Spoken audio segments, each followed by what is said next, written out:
சாமானியன் குரல் தேசியவாதிகளுக்கு எனது பணிவான வணக்கம். அதாவது இன்னமும் கள்ளக்குறிச்சி மேட்ரு ஓயலை.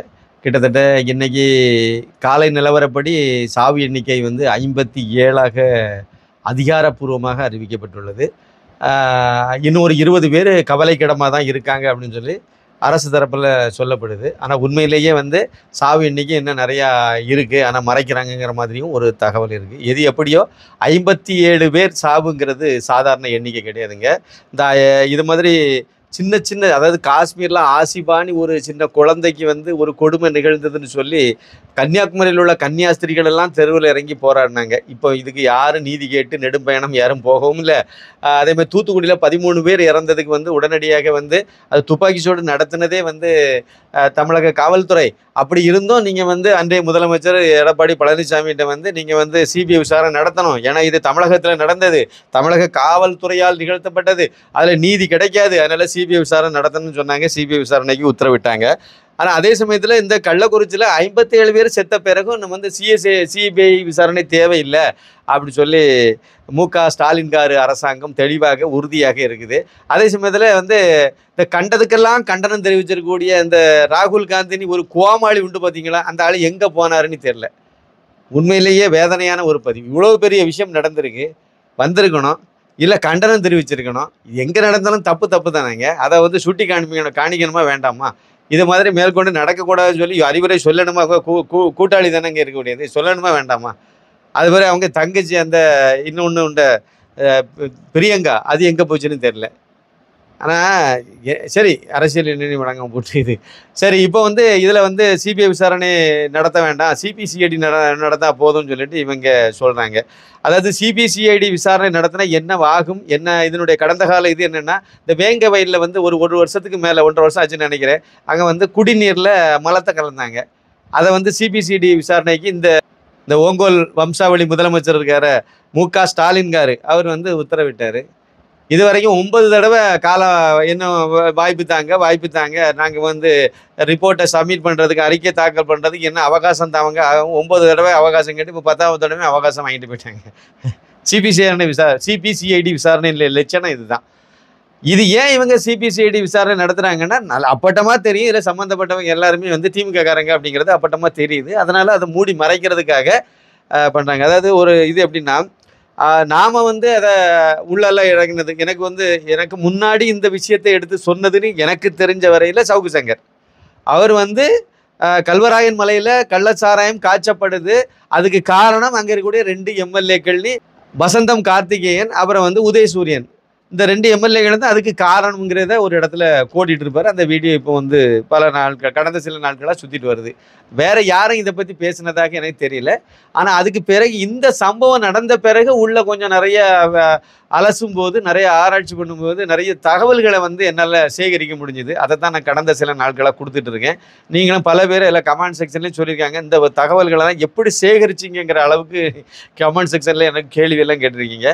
உண்மையிலேயே இது ஆக்கப்பூர்வமான ஒரு ஜேர்னலிசத்தினுடைய ஒரு தன்மையாக தான் எனக்கு அதில் இருக்குது. மற்றபடி இந்த அரசியல் அது இதெல்லாம் 2வது கதை.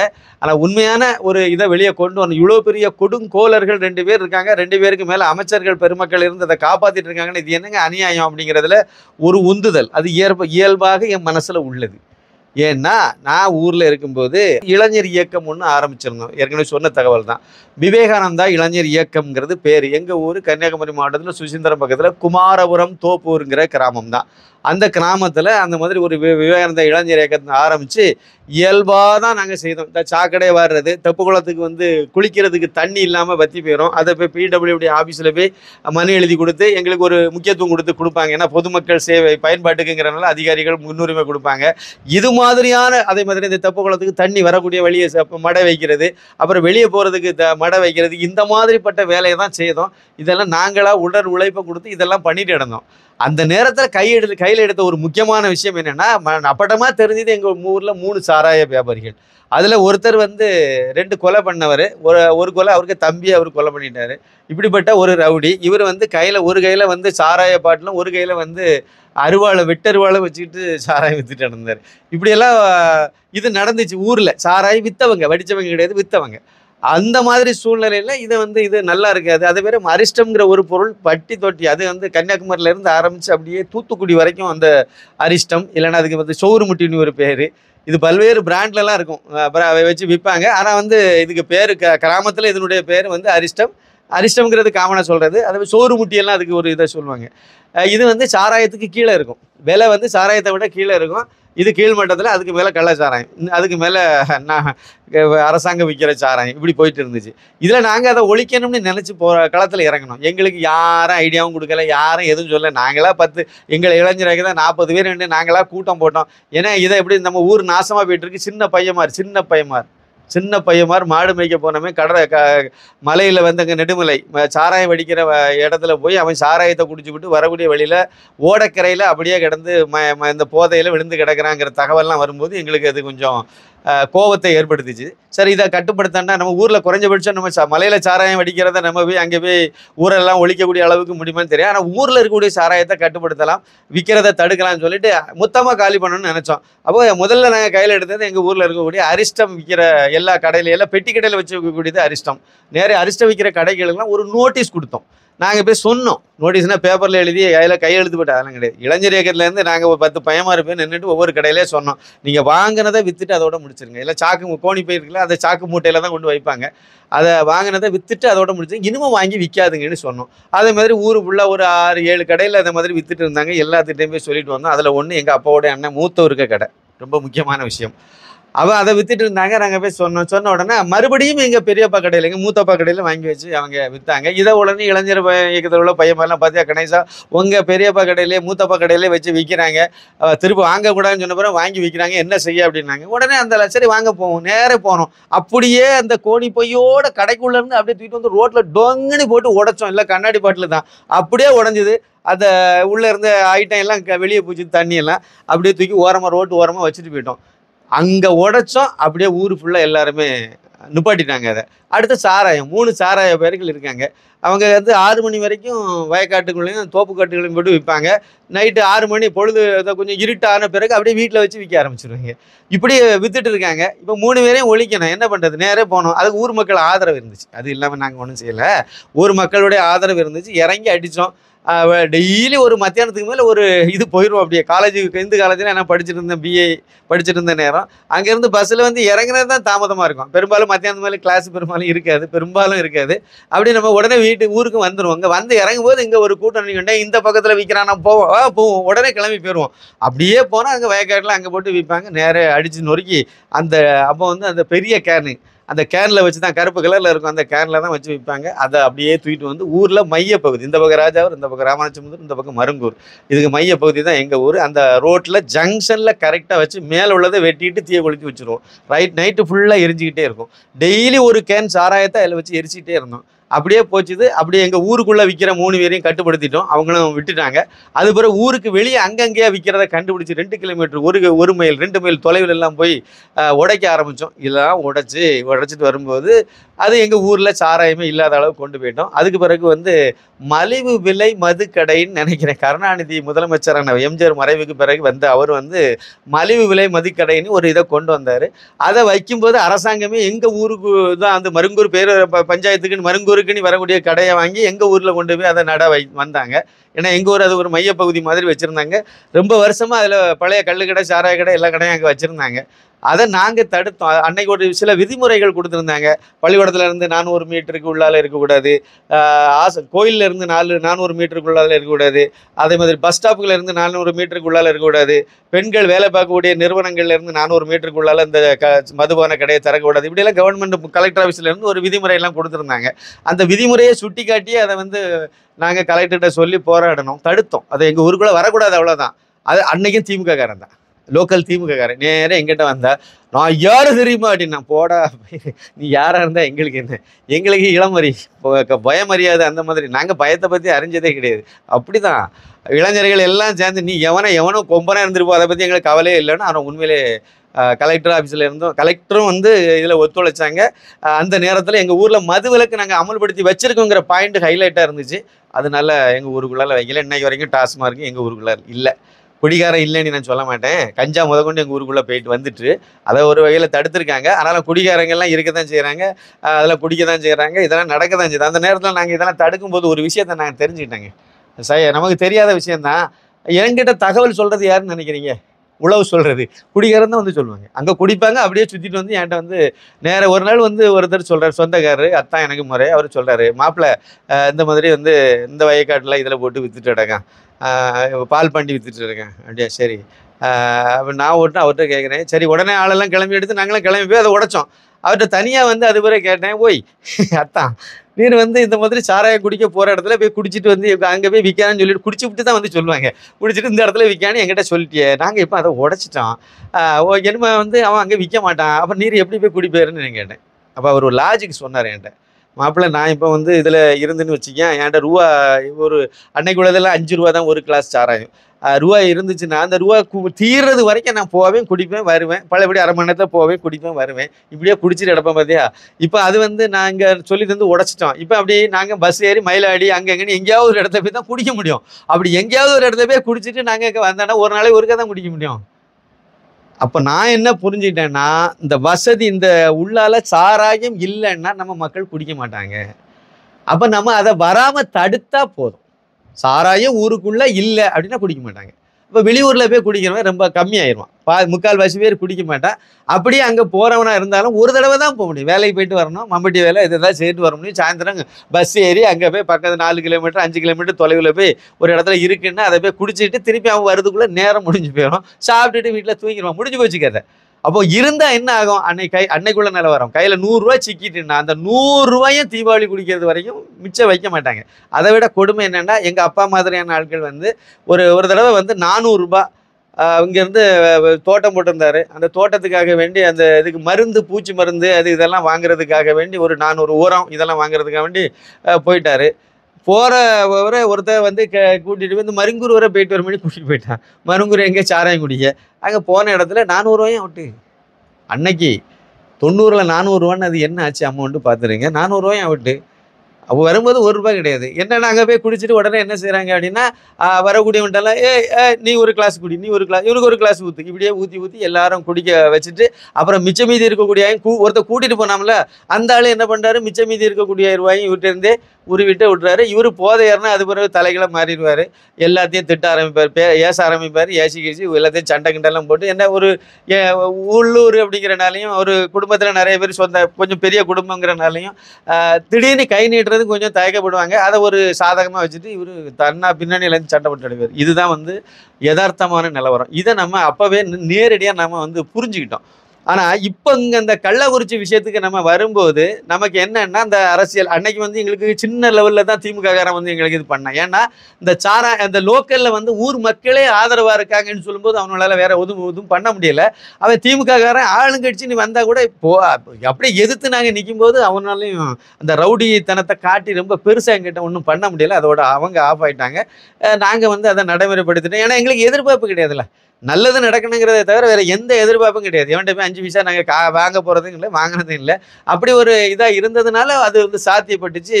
அப்போ சாராயம் இல்லை அப்படின்னா குடிக்க மாட்டாங்கிறது உறுதி. சாராயம், கல் எதுவாக இருந்தாலும் சரி, நீங்கள் ஒன்றுமே இல்லாமல் நீங்கள் ஆக்குனீங்க அப்படின்னா குடிக்க மாட்டாங்க. அப்போ அது என்ன ஆகும், கேரளாவில் இருக்கக்கூடிய பார்டரு அந்த சைடில் இருக்கும், அங்கே போய் குடிக்கக்கூடிய வழக்கம் இருக்கும், கம்மியாக தான் இருக்கும்.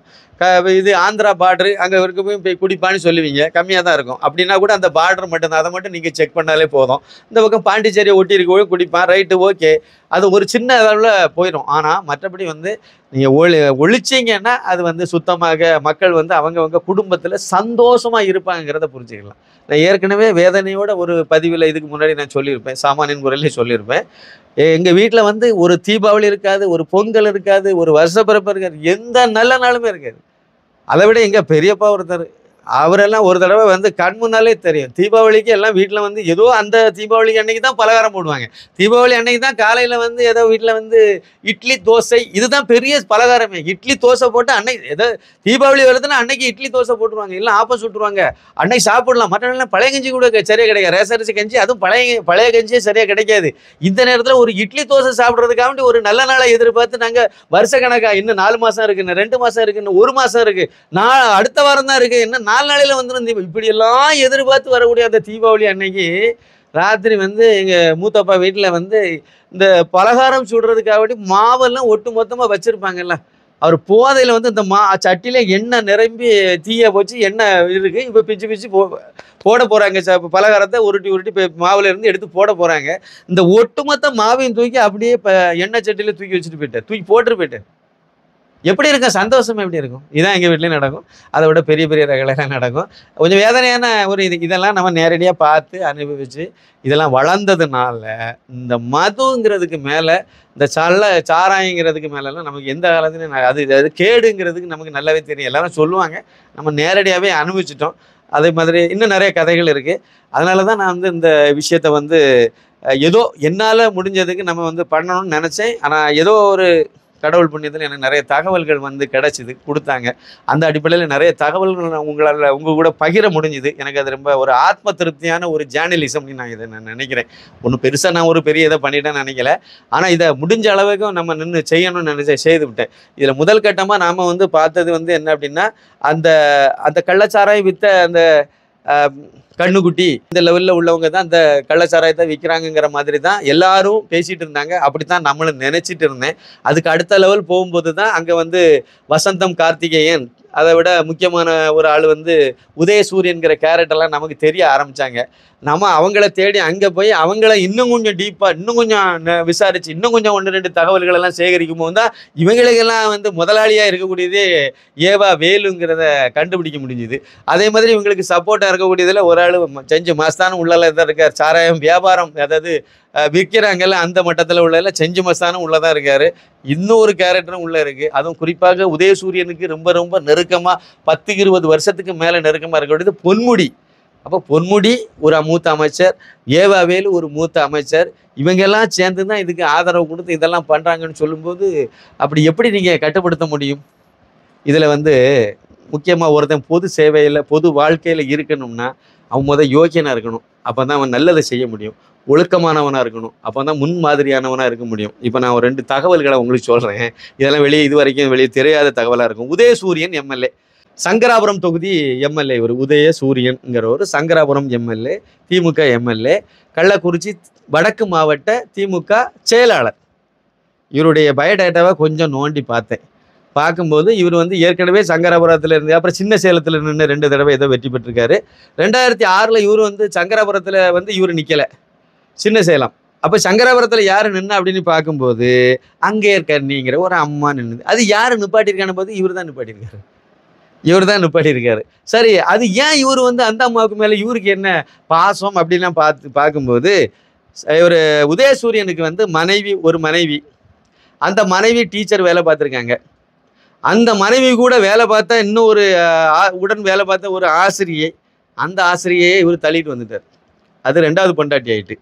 அதுக்கு அடுத்து இந்த அங்கே இருக்கன்னையே வைப்பாட்டியாக வச்சுக்கிட்டு அதையும் வந்து ஊரறிய அவரை இப்போ மனைவின்னு சொல்கிறாங்க. இவங்க வந்து விழுப்புரம் தெற்கு மாவட்ட திமுக செயலாளர். 2006 2011 வரைக்கும் இதே சங்கராபுரம் தொகுதி எம்எல்ஏ. லட்சணம் எப்படி போகணும்னு பார்த்துருங்க. அதாவது இது வெளியே தெரிஞ்ச 3 பேராம். இதுக்கு பிறகு தெரியாமல் இருக்குதாமா. யாருக்கு? உதயசூரியன் எம்எல்ஏக்கு தனிப்பட்ட வாழ்க்கையில் இப்படியெல்லாம் இருக்குமா? நீங்கள் வந்து ஒரு கேள்வி கேட்கலாம், அதெல்லாம் அவருடைய பர்சனல் அப்படின்னு. கிடையவே கிடையாது. ஒரு ஒரு பொது வாழ்வையில் ஒருத்தர் இருக்கான்னா அவன் எல்லாமே தூக்கி வெளியே வைக்கணும். அவன் அங்கேயே ஒழுக்கமாக இல்லைன்னா இங்கே மட்டும் பொது சேவையில் மட்டும் என்னத்தை கிழிச்சு தொங்க விடுவான். நீங்கள் எந்த இடத்துல நீங்கள் ஒரு மைனூட்டாக ஒரு ஒரே லைனில் சொல்லிட்டு போகிறேன். அதாவது அமெரிக்க ஜனாதிபதி பில் கிளின்டன் இருந்தார் பார்த்தீங்களா, ஜனாதிபதியாக பில் கிளின்டன் இருந்தார்ல. அப்போ வந்து மோனிகா லெவன்ஸ்கி அப்படிங்கிற அந்த அவங்களுடைய ஜனாதிபதி மாளிகை பணியாளர் ஒரு பெண்ணு கூட இவருக்கு ஒரு இல்லீகல் செக்ஸ் இருந்துச்சுன்னு சொல்லி ஒரு பிரச்சனை இருந்துச்சுல. அமெரிக்காவை பொறுத்த வரைக்கும் இன்னொருத்தி கூட ஒரு தொடர்பு வைக்கிறது ஒரு பெரிய குற்றமா? பெரிய தப்பு கிடையாது. அடுத்த பொண்டாட்டி கூட கூட்டிகிட்டு தெரிஞ்சால் கூட அங்கே ஒரு பெரிய தப்பு கிடையாது. காலையில் கல்யாணம் பண்ணலாம், மத்தியானம் டைவர்ஸ் பண்ணலாம், சாயந்தரம் இன்னொருத்தையே கல்யாணம் பண்ணிக்கலாம், இல்லை டைவர்ஸ் பண்ணாமல் இன்னொருத்தி கூட சுற்றிட்டு தெரியலாம். அங்கே ஒரு பெரிய தப்பே கிடையாதுல்ல. அப்புறம் ஏன் அந்த பிரச்சனை அவ்வளோ பெரிய விஸ்வரூபம் எடுத்தது? ஒரே ஒரு காரணம் தான், உலகளவில் விவாதிக்கப்பட்ட உலகளவில் பேசப்பட்ட ஒரு சம்பவமாக மாறினது. ஏன் அப்படின்னா நாங்கள் எப்படி அதாவது அமெரிக்கா பொறுத்த வரைக்கும் தனி மனிதர்கள் ஒழுக்கம் ரொம்ப குறைவாக தான் இருக்குது. அப்போ நாங்கள் எப்படி ஒழுக்கக்கேடாக இருந்தாலும் எங்களை வழி நடத்தக்கூடிய ஒருத்தன் ஒழுக்கமாக தான் இருக்கணுங்கிறத அமெரிக்காவில் உள்ளவங்க நினைக்கிறாங்க. அதனால தான் பில் கிளின்டனுடைய அந்த தனிப்பட்ட பர்சனல் விஷயமா இருந்தாலும் அதை ஏற்றுக்க முடியல அவங்களால. சரியா போச்சுதா? நம்ம இங்கே வாங்க, அப்படியே தமிழ்நாட்டுக்கு வாங்க. உதயசூரியன், இது என்னது? திமுகவினுடைய சின்னத்துக்கு சின்னம் அதுதானே உதயசூரியன்.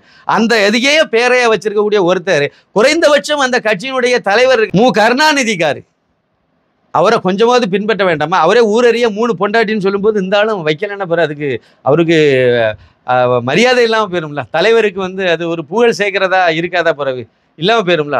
அந்த மாதிரி தான் நடந்திருக்காங்க. தலைவன் எவ்வளியோ அவ்வளியே தொண்டன்கிற மாதிரி அவரை பின்பற்றி இவங்க எல்லாம் வந்திருக்காங்கிறது இந்த இடத்துல நம்ம புரிஞ்சுக்கலாமா? அதாவது உதயசூரியனை பற்றி சொல்லும்போது லோக்கலில் என்ன சொல்கிறாங்கன்னா, விமனைசர் அப்படிங்கிறாங்க. தமிழில் என்னது? பொம்பளை பொறுக்கின்னு பேர். இவருக்கு கொடுத்துருக்க பட்டம் அங்கே அப்படி தான் லோக்கலில் இருக்குது. வேணா நீங்களும் கொஞ்சம் விசாரிங்க, உங்களுக்கு தெரிஞ்சவங்க இருப்பாங்கல்ல. இது ஒரு பக்கம். அதாவது இந்த ஒழுக்கக்கேடான விஷயங்கள்ல இப்படி அப்படின்னா, மலையில் நான் ஏற்கனவே சொல்லிட்டேன், மலை முழுக்கவே வந்து அவருக்கு கட்டுப்பாட்டில் தான் இருக்குது. மலையில் வந்து சாராயம் வடிக்கிறது, அதில் இருந்து கீழே கொண்டு வர்றது, அதை பாக்கெட்டில் அடைக்கிறது, திருப்பி போகிறது, எல்லாமே இவருக்கு கட்டுப்பாட்டில் தான். மலையிலவே ஒரு போலீஸ்கார ரைடு நடத்தணும் அப்படின்னு சொன்னால் கூட, சாராய ஊரால் ஒழிக்க போகணும்னு போனால் கூட இவர்கிட்ட சொல்லாமல் மேலே போக முடியாது. இவர்கிட்ட உத்தரவு வாங்கிட்டு தான் அங்கே போகணுங்கிற அளவுக்கு அங்கே உள்ள சூழ்நிலைகள் இருக்குங்கிறத நான் முக்கியமாக இதில் சொல்லியிருந்தேன். இதில் வந்து அந்த அங்கேயர் கன்னிங்கிற ஒரு முன்னாள் எம்எல்ஏ ஒருத்தங்களை நான் சொல்லியிருப்பேன் பார்த்தீங்களா, இவருடைய 3வது பொண்டாட்டின்னு வேணால் வச்சுடுங்க. இப்போ மேடையிலலாம் அதிகாரப்பூர்வமாக உட்காடுறாங்க, அப்படி வச்சுடுங்க. அந்த அங்கேயர் கன்னி யார் அப்படின்னா, அந்த தர்மபத்தினி கரிமொழியுடைய தோழி. அது ஒரு சின்ன லிங்க் இருக்குது. அப்படியே நீங்கள் இந்த பக்கம் வந்தீங்கன்னா வசந்தம் கார்த்திகேயன், இவர் வந்து இவரை பற்றி பார்க்கும்போது இவரை பற்றி முக்கியமாக சொல்கிறது என்ன சொல்கிறாங்க அப்படின்னா, ரொம்ப ரொம்ப ரொம்ப கொடூரமான ஒரு நபர் அப்படின்னு சொல்கிறாங்க. கொடூரமான ஒரு நபர் இவர். அதாவது வந்து ஹிட்லரு, மிசோலனி, இந்த மாதிரிப்பட்ட ஆட்களை மாதிரியான ஒரு கொடுங்கோலன் தான் வந்து வசந்தம் கார்த்திகேயன் அப்படின்னு சொல்கிறாங்க. இந்த வசந்தம் ஹோட்டல் வந்து இன்னொருத்தருடைய தான். ஒரு 4 வருஷத்துக்கு முன்னாடி அந்த வசந்தம் ஹோட்டலையே இவர் தான் மிரட்டி வாங்கியிருக்காரு அப்படின்னாங்க. இவர் எம்எல்ஏ ஆகிட்டார், 2வது எம்எல்ஏ. இவர் வந்து இவருடைய பின்புலம் என்ன அப்படின்னு பார்க்கும்போது ஒரு சாதாரண ஒரு ஆள் தான். சாதாரண ஒரு குடும்பத்திலேருந்து வந்தவர் தான். பெரிய கோடீஸ்வர குடும்பம்லாம் ஒன்றும் கிடையாது. சாதாரண ஒரு குடும்பத்தில் வந்தவர். எப்படியோ வந்து ஒரு அமாவாசையாக விஸ்வரூபம் எடுத்திருக்காரு. அமைதிப்படை அமாவாசை மாதிரி இவருடைய வாழ்க்கையை அப்படியே கொஞ்சம் கொஞ்சமாக உள்ள நுழைஞ்சி இப்படி பண்ணியிருக்காரு. இவருடைய சூழ்நிலையில் இதில் முக்கியமான ஒரு இன்சிடென்ட் சொல்லப்படுறது 2021 சட்டமன்ற தேர்தலில் வந்து இவர் வந்து கள்ளக்குறிச்சி சட்டமன்ற தொகுதி இவருடைய பொறுப்பு. இவர் வந்து திமுகவினுடைய கள்ளக்குறிச்சி தெற்கு மாவட்ட செயலாளர். இவர் திமுகவினுடைய செயலாளர். அதே மாதிரி ரிஷிவந்தியம் தொகுதி எம்எல்ஏ இவர். அந்த இதெல்லாம் அதிகாரங்கள் இருக்கிறதுனால இவருக்கு அந்த தேர்தல் பொறுப்பும் இவரு கையிலே கொடுத்துருக்காங்க. அதை வந்து அந்த கள்ளக்குறிச்சி சட்டமன்ற தொகுதியை வந்து காங்கிரஸுக்கு ஒதுக்கியிருக்காங்க. அங்கே வந்து மணிவேல் அப்படிங்கிறவர் சிதம்பரத்துக்காரரை கொண்டு போய் அவங்க வேட்பாளராக காங்கிரஸ் நிறுத்தியிருக்கு. அவர்கிட்ட இருந்து 5 கோடி ரூபாய் இவர் ஆட்டை போட்டிருக்காரு. ஆட்டை போட்டு கடைசியில் அவர் துரத்தையும் விட்டுட்டார். அவர் தோத்தும் போயிட்டார். அதோடு அவர் காணவும் இல்லை, சீன்லே இல்லாமல் போயிட்டார். அதாவது திருடனுக்கு தோல் கட்டுற மாதிரி ஆகிப்போச்சுது. ஆனால் இது எல்லா இதுவுமே மு.க. ஸ்டாலினுக்கு தெரியுமா? இந்த பணத்தை ஆட்டை போட்டது, அதுக்கு இவர் எத்துவாளித்தனம் பண்ணது, அதுக்கு காரணங்கள்லாம் சொல்லி பூசி மெழுகுனது, எல்லா கதையுமே அதில் நல்லாவே தெரியும் அப்படிங்கிறாங்க. இது வந்து வசந்தம் கார்த்திகேயனுடைய சூழல். இந்த ஆள் இவருக்கு முதலாளியாகவே இருக்கக்கூடியது யார் அப்படின்னு பார்த்தீங்கன்னா ஏவாவேலு. இவருக்கு எது நடந்தாலும் அவர் தான் வந்து அப்படியே தான் கூட நிற்கிறார். பெரிய எத்துவாளின்னா இந்த வசந்தம் கார்த்திகேயன். தியாக துருக்கம்ங்கிற இடத்துல தான் வசந்தம் ஹோட்டல் ஹைவேஸில் இருக்குது. அது ஏரியாவில் வேறு எந்த கட்டடமும் கிடையாது. அதுக்கு பின்னாடி காடு. அந்த காட்டுக்குள்ளே தான் குடோன். அங்கே தான் சாராயம் வடிக்கக்கூடிய இடத்துல இருந்து வருது. வரக்கூடிய சாராயத்தை அங்கே இருந்து தான் பேக் பண்ணி மற்ற ஏரியாக்கள்லாம் அனுப்புகிறாங்க. இது வந்து ஹைவேஸ் வேறு இருக்கனால போக்குவரத்துக்கு ரொம்ப வசதியாக போச்சுது.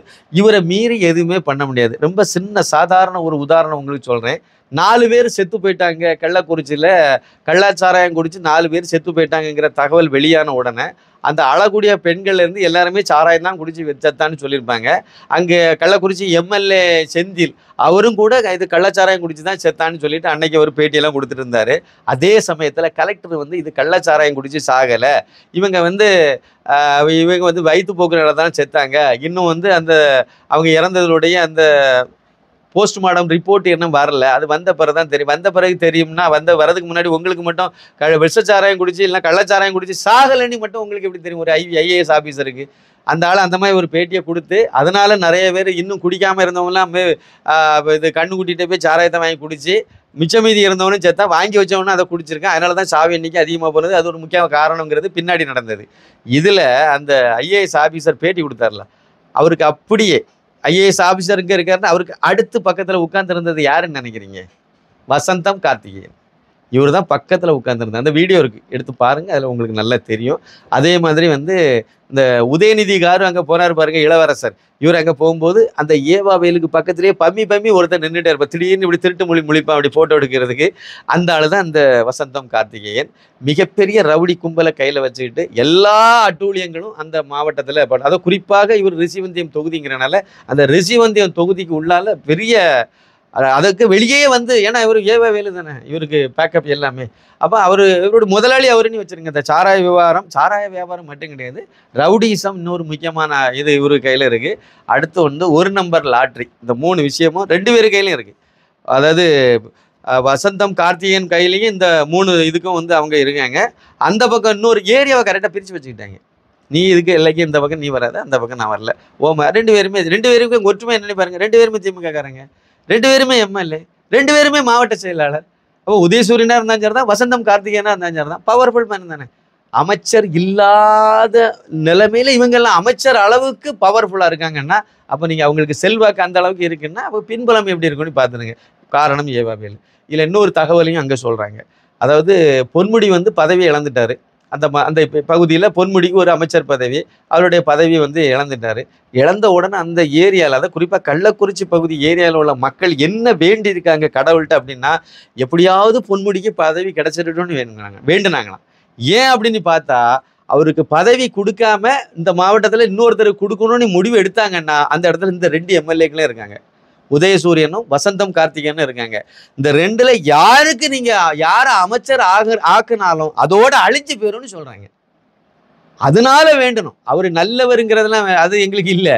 இவங்க வந்தாங்கன்னா இப்ப ரொம்ப ரொம்ப மோசமான ஆட்கள். அதிலும் வசந்தம் கார்த்திகேயன் வந்து அமைச்சரா மட்டும் ஆயிட்டா, அது அடுத்த நிமிஷமே அந்த ஏரியாவை நாசமாயிரும். எவனுக்குமே சொத்து இருக்காது, புடுங்கி போடுவாங்க. இன்னொருத்தர் சொல்றாரு, அதாவது இவங்களுடைய போட்டோவை பார்த்தாலே நமக்கு வந்து பயம் வருதுங்கிற எந்த அளவுக்கு அந்த ஏரியாவில் ரவுடித்தனம் பண்ணி வச்சிருப்பாங்க பாருங்க. வசந்தம் கார்த்திகேயனுடைய போட்டோவை பார்த்தாலே ஒதுங்கி போயிருவாங்க. அப்போ நேரில் வந்தால் மட்டும் எப்படி நிற்பாங்க? இவர் தான் வந்து அங்கே போய் கூட போயிருந்தார். யாரு கூட? கலெக்டர் பக்கத்துலேருந்து இதெல்லாம் சொல்லி விட்டு எடுத்து கொடுத்தாலே இவர் தான். அப்போ இவருக்கு பின்னாடி யார்? ஏவா வேலு யார்? முதலமைச்சருக்கு வலதுக்கிறான். முடிஞ்சு போச்சா? அப்போ வந்து இந்த நெட்வொர்க்கு தான் கரெக்டாக அங்கே வேலை செய்துட்டு இருக்கு. அதே மாதிரி உதயநிதி ஸ்டாலின் வரும்போதும் இவர் தான் கூட நின்றுருப்பார்.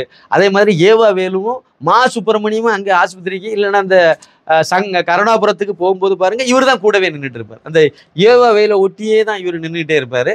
அதே மாதிரி அவருடைய பக்கங்களையும் இதை பதிவு பண்ணிட்டே, ஐயா ஏவா வேலு அப்படிங்கிறது அது ஒரு பெரிய அமாவாசை அந்த ஆள். இன்னொரு முக்கியமான தகவல், அது வந்து வெளியே தெரியாத ஒரு தகவல் தான் நமக்கு கிடைச்சிது. அது என்ன அப்படின்னு பார்த்தீங்கன்னா, அந்த சங்கராபுரம் சட்டமன்ற தொகுதிக்கு உட்பட்ட பகுதியில் ஒரு விந்தையான ஒரு விஷயம் பரவலாக இருக்குதான். மலை அடிவாரத்தில் உள்ள பல்வேறு கிராமங்களில் இது இருக்குதான். அதுலேயும் குறிப்பாக இந்த சங்கராபுரம் சட்டமன்ற தொகுதிக்கு உட்பட்ட அதாவது உதயசூரியன் ஏரியாவில், உதயசூரியன் எம்எல்ஏ ஏரியாவில் நடக்கக்கூடிய ஒரு தகவலை சொன்னாங்க. பரிகம்னி ஒரு கிராமம், ஒரு ஊராட்சி மன்றம் தனியாக இருக்குது. அதுக்கு ஒரு 500க்கும் மேற்பட்ட வீடுகள் அந்த ஊராட்சியில் இருக்கதா சொல்கிறாங்க. அதுக்கு பக்கத்தில் இன்னொரு கிராமம், பெரிய கிராமம், அது வந்து எடுத்தவாய் நத்தம். அந்த எடுத்தவாய் நத்தத்தில் கிட்டத்தட்ட 5000க்கும் மேற்பட்ட வீடுகள் இருக்குன்னு சொல்கிறாங்க. ஒரு பெரிய கிராமம் அது. இந்த 5000க்கும் மேற்பட்ட மக்கள் இருக்கக்கூடிய வீடுகள்னா கிட்டத்தட்ட 10,000க்கு மேலே மக்கள், ஜனத்தொகை 10,000க்கு மேலே இருக்கும். அப்போ அந்த எடுத்தவாய் நத்தம்ங்கிற கிராமத்தில் டாஸ்மார்க்கே கிடையாது. பரிகம் கிராமம் இருக்குது பார்த்தீங்களா, அங்கேயும் டாஸ்மார்க் கிடையாது. இதே மாதிரி டாஸ்மார்க் இல்லாத பல கிராமங்கள் இருக்குதான். இப்போ நீங்கள் என்ன நினைப்பீங்க? டாஸ்மார்க் இல்லாத அளவுக்கு, நான் ஏற்கனவே எங்கள் ஊர் கதையை சொன்ன பாருங்க, அது மாதிரி இந்த மதுவுலுக்கு அமுல்படுத்தி அந்த ஊருக்குள்ளேயே சாராயம் இல்லாத அளவுக்கு மக்கள் எல்லாம் பண்ணி வச்சுருக்காங்க. அப்படி தானே நினைக்கிறீங்க? அப்படி எந்த கனவும் காணாதுங்க. அதாவது எடுத்தவாய் நத்தம்ங்கிற கிராமத்தை நீங்கள் உதாரணத்துக்கு எடுத்துக்கிட்டிங்கன்னா, அந்த கிராமத்தில் வந்து யாரு அதாவது டாஸ்மார்க் வைக்கக்கூடாது, முதல் பாயிண்ட்டு. 2வது கள்ளச்சாராயத்தை தான் விற்கணும். மலையில் வடிச்சிட்டு வரக்கூடிய கல்வராயன் மலையில் வடித்து அந்த வரக்கூடிய அந்த கள்ளச்சாராயத்தை தான் அங்கே வந்து விற்கணும். அதை வந்து அந்த ஊர் மக்கள் மூலமாக ஒருத்தரை தேர்ந்தெடுக்கிறது, ஏலம் விடுறது. ஏலம் விடுறாங்களாம். ஏலம் விட்டு கள்ளச்சாராயம் விற்கிறதுக்கு ஏலம் விட்டு ஒருத்தனை வந்து அவன் யார் ஏலம் வந்து அதிகமாக ஏலம் கேட்குறான்னா இப்போ 5 லட்சம் 10 லட்சம் ரூபா வரைக்கும் போதானே செய்யும். ஐயா, ஏன்னா மக்கள் தொகை அதிகமாக இருக்காங்கல்ல. அப்போ அந்த ஏலம் விடுறதுக்கெல்லாம் பின்புலமாக இருந்து அவங்களுக்கு ஆதரவாக இருக்கக்கூடிய ஆள் யாருன்னு பார்த்தீங்கன்னா உதயசூரியன் எம்எல்ஏ. ஏன் அவர் வந்து இதில் அவ்வளோ ஆர்வம் காணிக்கணும்? ஏன்னா டாஸ்மார்க்கை வச்சுட்டு போங்க அப்படின்னு சொல்லிட்டு இதெல்லாம் சட்டத்துக்கு புறம்பான்னு சொல்ல வேண்டியது தானே. சட்டத்துக்கு புறம்பான வேலை செய்தால் தானே திமுககாரன். என்ன சட்டப்படியான வேலை செய்கிறதுக்கு திமுககாரன் அவன் செய்ய மாட்டோம்ல. சரி, இவர் வந்து அதுக்கு பின்புறமாக இருந்துச்சார். ஏன் அவருக்கு என்ன ஆதாயம்னு பார்த்தீங்கன்னா அவருக்கு வடிக்கிற சாராயம் இங்கே தானே விற்க முடியும். நீங்கள் டாஸ்மாக் வச்சிங்கன்னா அது சாராயம் வந்து அரசாங்க சாராயம் தானே இங்கே வரும். அது டிஆர் பாலு வெடிக்கிற சாராயம், கனிமொழி வடிக்கிற சாராயம் தானே அங்கே வந்து விற்பாங்க. அது விற்க விடலை. நாங்கள் மலையில் வெடிக்கிற கள்ளச்சாராயத்தை விற்றா தானே அவருக்கு காசு கிடைக்கும். அவருக்கு வியாபாரம் அப்படி தானே அப்போ தானே நடக்கும். அந்த அடிப்படையில் எடுத்தவாய் நத்தம் உதாரணத்துக்கு நான் சொன்னேன். இதை மாதிரி பல கிராமங்கள் இங்கே இருக்குதாங்க.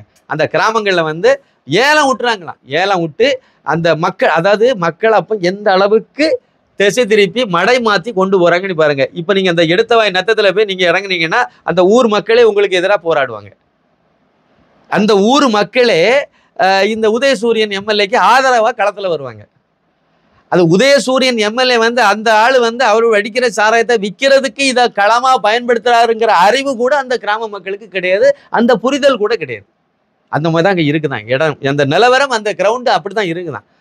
அந்த மக்கள் அப்போ எந்த அளவுக்கு நான் உங்களுக்கு உறுதுணையாக இருக்குங்கிற மாதிரி சொல்லி நீங்கள் ஏலம் விடுங்கன்னு சொல்லி அதை ஊர் வகைக்கு நீங்கள் பயன்படுத்துங்கன்னு ஒரு ஏற்றி விட்டு அந்த ஊர் மக்களை ஏலம் விட வச்சு அந்த ஊர் மக்களை ஏலமும் விட்டு இது ரொம்ப வருஷமாக நடக்குதா இதே மாதிரி. ஏலம் விட்டு அது முன்னாடி 1 லட்சம் 2 லட்சம் எப்படி இருந்தால் இப்போ 5 லட்சம் 10 லட்சத்துக்கு மேலே போயிட்டான். ஏலம் எடுக்கிறது அந்த ஊரில் யாராவது எடுப்பாங்களாம். அந்த ஊரில் ஏலம் எடுக்கிற ஒருத்தன் ஒரு கடையை அந்த ஊரில் வச்சுக்குவான். அந்த இதுக்குள்ளே போலீஸுக்காரன் கூட போக முடியாதான், போகக்கூடாதான். இது வந்து உதயசூரியன் அவர்களுடைய கட்டுப்பாடு. போலீஸுக்காரன் ஊருக்குள்ளே வரக்கூடாதுன்னு சொல்லி அந்த ஊருக்காரன் சொன்னால் யாராவது கேட்பாங்களா? போலீஸுக்காரன் கேட்பாங்களா? 4 சாத்திட்டு உள்ளே பூந்துருவாங்க. அப்படி தானே கள்ளச்சாராயத்தை அள்ளி போட்டு கொண்டு போயிடுவாங்க. அப்படி தானே. அப்போ அது யார் பேக்கப் அப்படின்னு சொல்லி பார்க்கும்போது உதயசூரியன். அந்த மக்கள் என்ன நினைக்கிறாங்க? உதயசூரியன் நமக்கு நல்லது செய்கிறாருன்னு நினச்சிட்டு இருக்காங்க. நம்ம ஊருக்கு வந்து இப்போ ஒரு ஏலம் விடுறாங்கன்னா அதுவும் 1 வருஷத்துக்கு கிடையாதான், 3 வருஷத்துக்கு அந்த மாதிரி தான் விடுறாங்களா. ஏலம் விடுறதே 2 வருஷம் 3 வருஷத்துக்கு தான் விடுறாங்களா.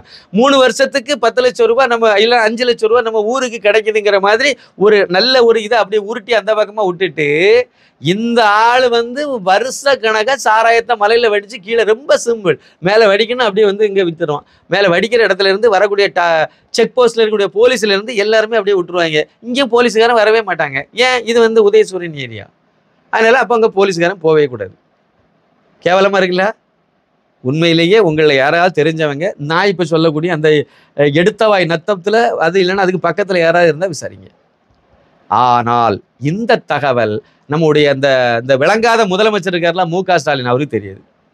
அப்படின்னு அந்த கம்யூனிஸ்ட் ஒரு கட்சி இருக்குது பார்த்தீங்களா, முத்தரசன் பேட்டி கொடுப்பார். இதெல்லாம் வந்து அவருக்கு தெரியும். அவர் தான் அப்படி தானங்க சொல்கிறாரு. கள்ளச்சாராயம் விற்கிறது வந்து முதலமைச்சருக்கு தெரியாதுன்னு சொல்கிறாரு. கூட்டணி கட்சி தோழர்கள், ஏழைகளுடைய தோழர்கள், இந்த உழைப்பாளி வர்க்கத்துக்காக போராடக்கூடிய ஒரு ஆட்கள்னு சொல்லி தங்களை அடையாளப்படுத்தக்கூடிய கம்யூனிஸ்டுக்காரன் சொல்கிறான். இப்படி இந்த வார்த்தையை பயன்படுத்துகிறான். முதலமைச்சருக்கு தெரியாது. முதலமைச்சருக்கு தெரியாதுன்னா அந்த ஆளு என்ன முதலமைச்சர்? யாராக இருந்தாலும் சரி தான். எடப்பாடி பழனிசாமி தெரியாதுன்னா அவர் எப்படி முதலமைச்சர்னு ஏற்றுக்கிடுவீங்க? எல்லா சூத்திரமும் தெரியும். அவங்க வந்து நாம் அந்த ஆரம்பத்தில் அந்த சொன்னோம் பார்த்தீங்கன்னா கண்ணுக்குட்டி அப்படின்னு சொல்லிட்டு சொன்னோம் பார்த்தீங்கன்னா, அந்த கண்ணுக்குட்டி லெவலில் இருந்து அதுக்கு மேலே இந்த பக்கம் வரக்கூடாதுங்கிறது அவங்களுடைய இது. ஆனால் நாம் அதுக்கு இந்த பக்கம் வந்து 2 எம்எல்ஏ கண்டுபிடிச்சி எம்எல்ஏக்கு மேலே இது இவர் ஏவா வேலு இருக்காருன்னு கண்டுபிடிச்சி இவ்வளோ இடத்துக்கு நம்ம வந்துட்டோம். இதில் நிறைய நான் மட்டும் இல்லைங்க, நிறைய பேர் நம்ம இதில் சொல்கிறதுல நான் சொல்கிறேன். அவ்வளோதான் சொல்கிறதுல நானும் ஒரு ஆளாக சொல்கிறேன். இதை கொஞ்சம் அழுத்தமாகவே சொல்லிட்டு இருக்கேன்னு வச்சுக்கலாம் வேண்டாம். ஆனால் இன்னும் நிறைய பேர் இதை எடுத்து சொல்ல ஆரம்பிச்சிருக்காங்க. நிறைய பேர் பேச ஆரம்பிச்சிட்டாங்க. அரசியல்வாதின்னு எடுத்திங்கன்னா டாக்டர் அன்புமணி ராமதாஸ் சொல்லியிருக்காரு. அவர் 2 பேருடைய பேரையும் அவர் சொல்லியிருக்காரு. அதை விட இந்த எடுத்தவாய்க்கு நத்தம் கிராமம் இருக்குல்ல, அந்த கிராமத்துக்கு பேரை சொன்னாரோ இல்லையோ எனக்கு தெரியாது. ஆனால் இது மாதிரி அங்கே ஏலம் விடுறாங்கிறத அவர் ஏற்கனவே சொல்லியிருக்கார். அவர் வந்து இதை வெளிப்படுத்தியிருக்காரு, வெளியே சொல்லியிருக்காரு. அந்த மக்களை எந்த அளவுக்கு மடையர்களாக்கி தேர்தல் நேரத்தில் அவங்க வந்து 200-300 ரூபா கொடுத்தா போதும் தெய்வமாக இவர் மாறிடுவார் உதயசூரியன் வந்து அந்த மக்களுக்கு. அந்த அளவுக்கு அந்த மக்களை மூளை செலவை பண்ணி அப்படி ஒரு மயக்கத்திலே வச்சு அங்கே நடக்கிறதெல்லாம் தாலி அறுப்பு. ஆனால் அதை வந்து ஒரு அந்த தாலி அறுக்கிறதே இவருடைய சாதனை தான். அதை அவ்வளோத்தையும் பண்ணிட்டு இது ஒரு பொம்பளை பொறுக்கி இந்த ஆள். கிட்டத்தட்ட இன்னொரு தகவல் சொன்னாங்க. எல்லாமே ஒரு அதாவது என்னடா இந்த அளவு மோசமான கும்பலாக திமுக கும்பல் அப்படிங்கிற மாதிரி தான் இருந்து. கிட்டத்தட்ட 20 வருஷத்துக்கு முன்னாடி இருந்தே இவர் உதயசூரியன் எம்எல்ஏ வந்து பொன்முடிக்கு நெருக்கமாக இருக்காராம். சரி, அரசியல் கட்சியில் ஒரே கட்சியில் இருக்காங்க, அதனால நெருக்கமாக இருக்கல, என்ன தப்பு அப்படி தான் நினைக்கிறேன். பொம்பளை சப்ளை பண்ணல நெருக்கமாக இருக்காராம். நம்ப முடியுதா உங்களுக்கு? இப்படி தான் இருக்குது. நீங்கள் கொஞ்சம் உள்ள தட்டி தட்டி பார்த்தீங்கன்னா எல்லாமே பயங்கரமாக வாடை கெட்ட வாடை வரக்கூடிய மாதிரி தான் எங்களுடைய வரலாறுகள் எல்லாம் இருக்குது. இந்த லட்சணத்தில் இதை அவ்வளோத்தையும் வச்சுக்கிட்டு தான் இவங்க வந்து நாங்கள் வந்து சமூக விரோதிகள்கிட்ட இருந்து மக்களை காப்பாற்றுறோங்கிறாரு முதலமைச்சர். நாங்கள் வந்து வெளிப்படையான விசாரணை, என்ன வெளிப்படையான விசாரணை நடத்தி கிழிச்சிட்டு இருக்காங்க. இதில் இவங்க வந்து சிபிஐ விசாரணை வைக்கக்கூடாதுங்கிற காரணமே ஏவாவேலுவை காப்பாற்றணும். இப்போ செஞ்சு மஸ்தானை காப்பாற்றணும், பொன்முடியை காப்பாற்றணும். இதுதான் இவங்களுடைய நோக்கமே. ஏன்னா அப்படியே போனீங்கன்னா பொன்முடியாவது சப்போர்ட்டுங்கிற லெவலில் தான் தெரியுது. நான் கேட்ட தகவல் தெரிஞ்சுக்கிட்ட விஷயம்படி பொன்முடி வந்து உதயசூரியனுக்கு ஆதரவாளர், நெருக்கமாக இருக்கார், ஆதரவாளராக இருக்கார். அவ்வளோதான். அந்த அளவில் தான் அது வந்து நம்மளால் புரிஞ்சிக்க முடியுது. செஞ்சு மஸ்தான் வந்து இந்த விற்கிறாங்கல்ல, சாராயம் விற்கிறாங்கல்ல, அவங்களெல்லாம் வெளியே கொண்டு வரக்கூடியல, இல்லை எவனாவது மாட்டிக்கிட்டாலும் வெளியே கொண்டு வரக்கூடியல, அந்த மாதிரி மட்டத்தில் அவர் வந்து ஒரு வகையில் சப்போர்ட்டாக இருக்கிறதா தெரியுது. ஆனால் ஏவாவேலு தான் நம்பர் 1 அயோக்கியன் இந்த இடத்துல. மிகப்பெரிய ஒரு சூத்திரதாரியாக இருக்கக்கூடியது. எல்லாத்தையும் நீங்கள் தோண்டி தொலாவி ரொம்ப ஆராய்ச்சி பண்ணி உங்களுக்கே ஒரு புரிதல் இருக்கும்ல மூளைக்கு. இது வந்து இந்த ஆள் இவர் சொல்கிறது உண்மை இருக்குமா, இல்லை இவர் சொல்கிறது உண்மை இருக்குமா அப்படின்னு சொல்லி, இல்லை இவர் சொல்கிறதுல உண்மை இருக்குமா, இல்லை எல்லாத்தையும் சேர்த்து அலசி ஆராயும் போது எது உண்மைன்னு கண்டுபிடிப்பீங்களா, உங்களுக்குன்னு ஒரு ஞானம் வரும். அந்த மாதிரிலாம் யோசித்து பார்த்தீங்க அப்படின்னா, அந்த மாதிரி கூட யோசிக்கின்ற 4 பேர்ட்ட கேட்டாலே அப்பட்டமாக தெரியுது. ஏவாவேலு தான் இதில் வந்து மிகப்பெரிய குற்றவாளி. இதில் இருக்கிறது ஏவாவேலு தான் இருக்கார். இதில் அவருக்கும் இதில் பங்கு போகுதுன்னு சொல்கிறாங்க. இன்னும் ஒரு சின்ன கதையும் இவங்க விட்டுட்டு இருக்காங்க. எப்படின்னா, அது ஆந்திராவிலேருந்து மெத்தனாலை வாங்கிட்டு வந்து இல்லை ஒரு சின்ன இது நான் அதை இதை அவ்வளோ தகவலையும் திரட்டும் போது வேற ஒரு தகவல் எனக்கு கிடச்சிதுங்க. எப்படின்னா, மலையிலேருந்து வடிக்கிறாங்கல்ல, அந்த மலையில் வடித்து கல்வராயன் மலையிலேருந்து அந்த சாராயம் கீழே வரும்போது இப்போல்லாம் சப்ளை பற்ற மாட்டேங்குதான். சப்ளைக்கு கொடுக்கறதுக்கு சரக்கு பற்ற மாட்டேங்குதான். அங்கே ப்ரொடக்ஷனை விட இங்கே வந்து சேல்ஸ் வந்து பிச்சுக்கிட்டு போதான். ஏன்னா அது பல மாவட்டங்களை தாண்டி போதான். பெரம்பலூர் போகுதான், அங்கே விழுப்புரம் ஃபுல்லாக போகுது, அப்புறம் வந்து மரக்காணம் வர வருது இல்லை, அப்புறம் அந்த பக்கம் சேலம், அப்புறம் வந்து ஆத்தூர், அப்புறம் வந்து அப்படியே தருமபுரி, இப்படி சுற்றி சுற்றி அப்புறம் வந்து திருவண்ணாமலை, அப்புறம் வேலூர், அப்படி ஒரு 9 மாவட்டம் கணக்கு சொன்னாங்க. இந்த 9 மாவட்டத்துக்குள்ளே இதை அங்கங்கேயே போக போக போக இதனுடைய அந்த வியாபாரம் வந்து பெரிய அளவில் விரிஞ்சு பறந்து போயிட்டு இருக்குதான். இதுக்கு காரணம் என்னென்னா 60 ரூபா. நீங்கள் அங்கே வாங்கினா அவன் 100 ரூபா கேட்குறான், அதில் வேற ப்ளஸ் 10 ரூபா மொய் எழுத சொல்கிறான், இல்லை 150 ரூபா கேட்குறான், கூட கொஞ்சம் கேட்குறான். இது கம்மியாக இருக்குது, ஆனால் போதை நல்லா வருது அப்படி சொல்லி வாங்கி குடிக்க ஆரம்பித்து இது கம்மியான விலையில் கிடைக்குன்னு சொல்லி வாங்கி குடிச்சு தான் இந்த மாதிரி செத்துட்டு இருக்காங்க. இன்னொரு விஷயமும் நம்ம இந்த இடத்துல பார்க்கணும். என்ன அப்படின்னா, மலையிலிருந்து இறங்கி வரக்கூடிய சாராயம் போதுமானதாக இல்லை, ஆனால் இங்கே டிமாண்ட் ரொம்ப அதிகமாக இருக்கும்போது இதில் வந்து மெத்தனால கலக்கிறாங்களாம். அது குறிப்பாக நமக்கு தெரிஞ்சது வந்து அந்த வசந்தம் கார்த்திகேயன் அவருடைய அந்த வசந்தம் கோட்டை ரெஸ்டாரண்ட்டுக்கு நேர பின்பக்கம் ஒரு குடோன் வச்சு எல்லாம் பண்ணிட்டு இருக்காருன்னு சொன்னாங்க பாருங்க. அந்த இடத்துல வந்து கலக்கிறாங்க. அந்த இடத்துல இவங்க அங்கேருந்து வர்றது பத்தலைன்னா நீங்கள் இங்கேருந்து மெத்தனால் 1 லிட்டரை ஊற்றி அதுக்கு வந்து 100 லிட்டர் தண்ணியை ஊற்றி கலக்கி அப்படியே கலக்கல் சாராயம்னு இதுக்கு பேரான்.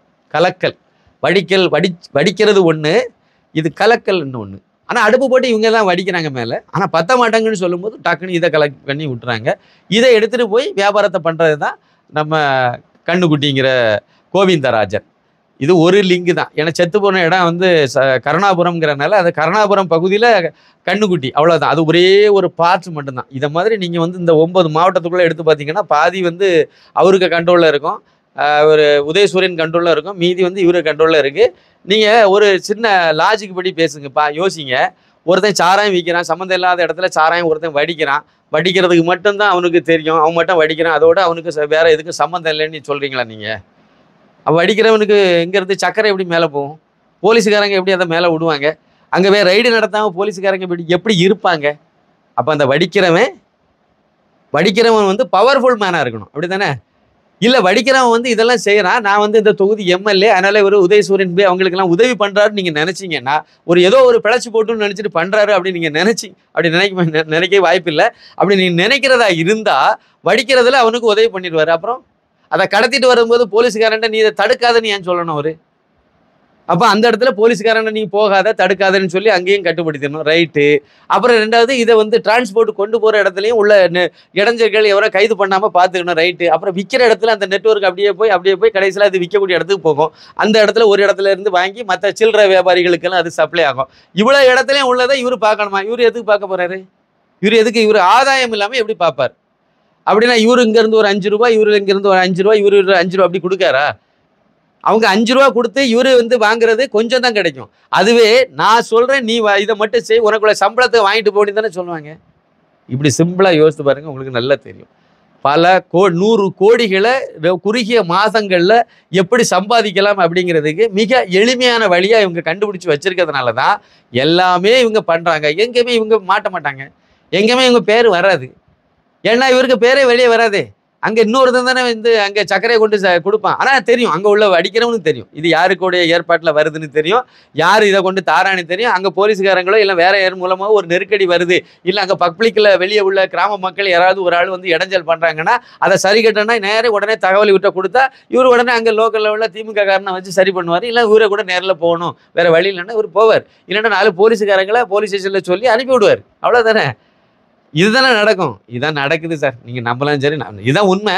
இதுக்கு எல்லாத்துக்கும் மேலே தான் ஏவா வேலு இருக்காங்கிறத நம்ம புரிஞ்சுக்கணும். இன்னொரு தகவல் ஒன்று சொல்லணும். என்ன அப்படின்னா, இந்த சம்பவத்தில் வந்து நேற்றுக்கு வந்து ஒரு போலீஸ்காரங்கெல்லாம் சேர்ந்து தமிழ்நாடு முழுக்க முதலமைச்சர் மு.க. ஸ்டாலின் அவர்களுடைய உத்தரவுப்படி தமிழகம் முழுக்க உடனே ரைடு கீடெல்லாம் பண்ணி நிறைய இதெல்லாம் கண்டுபிடிச்சிருக்காங்க. கிட்டத்தட்ட 3000 லிட்டர் சாராயத்தை அழிச்சிருக்காங்க.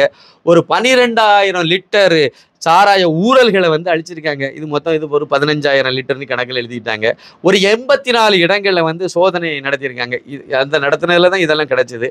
இதன் மூலமாக ஒரு 876 வழக்குகள் பதிவு செய்திருக்காங்களாம். அதில் வந்து ஒரு 808 பேரை வந்து இதுவரைக்கும் கைது செய்திருக்காங்களாம். நான் எனக்கு என்ன கேள்வின்னா, இவங்க அவ்வளோ வரை நேற்று நைட்டில் இருந்தால் காய்க்க ஆரம்பித்தாங்களோ? இல்லை நேற்று நைட்டில் இருந்தால் காய்க்க ஆரம்பித்தாங்களா? இல்லை நேற்றுக்கு முந்தா நாள் காலையில் இருந்தால் இவங்கெல்லாம் இந்த இதில் நடவடிக்கை எடுக்க போனாங்களா? இவங்கெல்லாம் முதலமைச்சர் மு.க. ஸ்டாலினுடைய உத்தரவுப்படி இவங்கெல்லாம் செய்ததாக சொல்கிறாங்க. அப்படின்னா இதுக்கு முன்னாடி இவங்கெல்லாம் நீங்கள்லாம் இதெல்லாம் கண்டுக்காமல் இருங்கன்னு சொல்லி ஒரு நாய் உத்தரவு போட்டல, அது யார்? இப்போ முதலமைச்சர் உத்தரவு போட்டால் அதனால் நீங்கள் எல்லாம் போய் நீங்கள் வந்து ரைடெல்லாம் பண்ணுங்கன்னு சொன்னார். அதனால் பண்ணிட்டா தான் நீங்கள் சொல்கிறீங்க. அப்படின்னா இதுக்கு பிறகு பண்ணக்கூடாதுன்னு இவ்வளோ நாள் உங்கள் கையை கட்டி வச்சது யார்? ஒரு கேள்வி, பெரிய கேள்வி வருதுல்ல.